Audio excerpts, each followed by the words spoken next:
Hello guys, இந்த வீடியோவில் ஒரு யூஸ்ஃபுல்லான டாபிக் பற்றி பார்ப்போமா? நம்ம வீட்டில் எந்த மாதிரி பிளான்ஸ் வச்சா நல்லா இருக்கும்னு பார்க்கலாம். அதுவும் வீட்டுக்கு வெளியே, வீட்டுக்கு உள்ள, அதுக்கப்புறம் மாடியில் எந்த மாதிரி பிளான்ட் வச்சா நல்லா இருக்கும்னு கிளியராக தெரிஞ்சுக்கலாம். வாங்க வீடியோக்குள்ளே போகலாம்.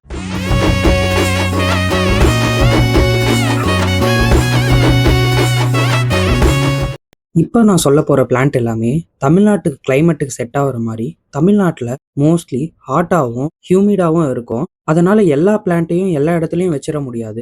சரியான இடத்துல வச்சா மட்டும்தான் அந்த பிளான்ட்டோட growth நல்லா இருக்கும்.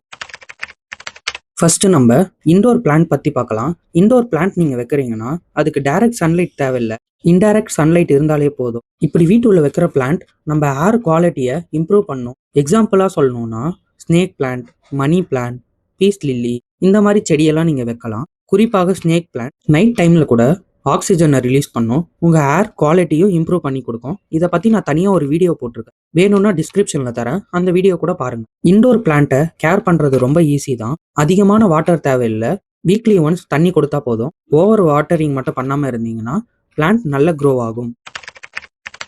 அவுட்டோர் பிளான்ட் பற்றி பார்க்கலாம். அவுட்டோர் பிளான்ட்னா வீட்டுக்கு வெளியே கார்டன்லேயோ இல்லை வீட்டுக்கு என்ட்ரன்ஸ் உள்ளே வரும்போது அங்கே வைக்கிற பிளான்ட். இந்த பிளான்ட்டுக்கு டைரக்ட் சன்லைட் முக்கியமாக தேவை. தமிழ்நாட்டில் சன்லைட் ரொம்ப ஸ்ட்ராங்காக இருக்கும், அதனால ஃப்ளவரிங் பிளான்ட்லாம் ரொம்ப நல்லாவே வரும். அந்த மாதிரியான சில எக்ஸாம்பிள் சொல்ல, ரோஸ், ஹைபிஸ்கஸ், ஜாஸ்மின், இந்த மாதிரி பூச்செடிக்கெல்லாம் அவுட்டோருக்கு ரொம்ப பர்ஃபெக்டாக இருக்கும். இதை வைக்கிறதுனால நம்ம வீட்டுக்கு அழகு மட்டும் இல்லாமல் நல்ல ஃப்ராக்ரன்ஸையும் கொடுக்கும். ஆனால் அவுட்டோர் பிளான்ட்டுக்கு நீங்கள் ரெகுலராக வாட்டரிங் பண்ணணும். ஸோ டெய்லி பண்ணுற மாதிரி இருக்கும். சன்லைட்டும் முக்கியமாக தேவை, சம்டைம்ஸ் ஃபெர்டிலைசரும் தேவைப்படும். பீஸ்ட் கண்ட்ரோல் கூட முக்கியம். பூச்சி வராமல் இருக்க நம்ம நேச்சுரலாக எப்பவும் சொல்கிற மாதிரி நீம் ஆயில்லாம் யூஸ் பண்ணலாம். இந்த மாதிரி செடியில் அதிகமாக பூச்சிகள் வரும், அதனால நீங்கள் நீம் ஆயில் யூஸ் பண்ணுறது ரொம்ப முக்கியம். Next terrace plant. இப்போ நிறைய பேர் டெரஸ் கார்டனிங் பண்ண ஆரம்பிச்சிட்டாங்க. வீட்டுக்கு கீழே கார்டன் வைக்க இடம் இல்லாதவங்க கூட டெரஸ் கார்டன் பண்ண ஆரம்பிச்சிட்டாங்க. வெஜிடேபிளை அவங்களே க்ரோ பண்ணவும் ஆரம்பிச்சிட்டாங்க.